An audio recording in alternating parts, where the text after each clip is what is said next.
justo hoy a la mañana, antes de comenzar estos videos, me llegó una notificación de un joven teólogo que conozco y he leído libros de él, donde en su último libro, a los que hace escribir algunos teólogos, aparece el artículo de un teólogo llamado Graciano, hablando de una canción de Charly García que se llama Rezo por Vos.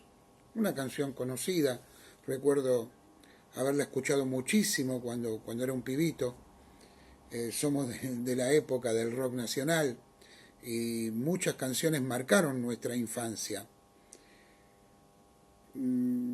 Era una canción que me gustaba, su ritmo, las letras siempre fueron difíciles de entender. Eso tenía un motivo, la censura que había en aquella época, entonces las letras no eran muy claras. Pero este teólogo dice que la pregunta que hace es, ¿alguna vez sentiste que una canción te puede conectar con Dios? Y hablaba de esta canción de Charly García llamada Rezo por Vos. La verdad, a mí nunca me conectó con Dios una canción de Charly García. Sí pude ver la habilidad del músico, me pudo haber gustado la canción, pero no necesariamente una canción de alguien que no conoce a Dios me puede conectar con Dios. Puedo reconocer en la belleza de la música la creación de Dios, como lo puedo reconocer en un monte, en un río o viendo el mar. Pero acá hay una mezcla en que la cultura no creyente puede llevar a un creyente a la comunión con Dios. En mi entender es imposible. Y uno puede decir, pero la letra conectaba a este teólogo con Dios al leer la letra. Bueno, si Charly hubiera agarrado la Biblia y hubiera escrito una canción, podríamos leerla y decir, bueno, esto habla de Dios, habla del perdón, habla de la gracia, de la misericordia, pero quiero leerles parte de la letra de la canción por la cual un teólogo decía que cada vez que la escuchaba se conectaba, tenía comunión con Dios. No que alababa a Dios por la hermosa música, no me meto en eso, sino que conectaba con Dios. O sea, esta canción hacía que este hombre se conecte o tenga comunión con Dios.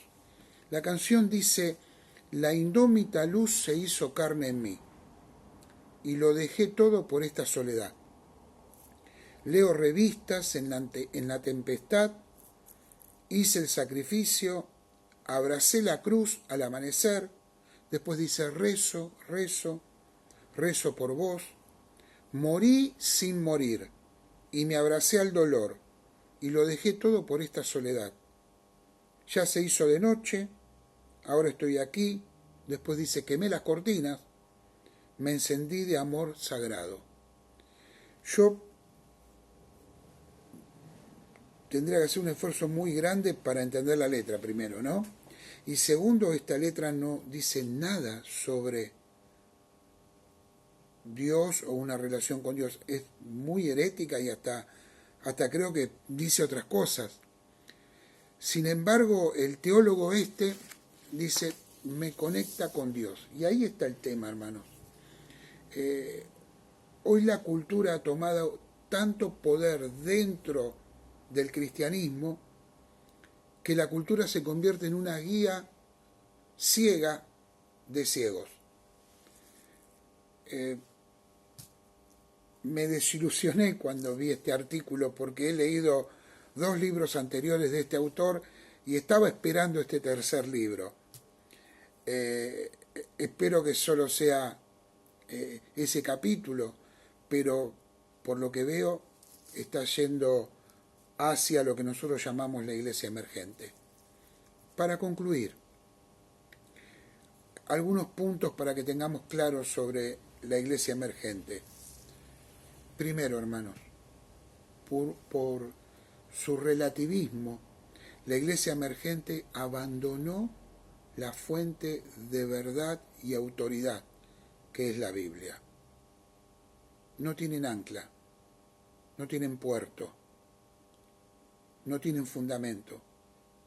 Se cayó el fundamento en ellos, porque la Biblia dejó de ser autoridad y fuente de verdad.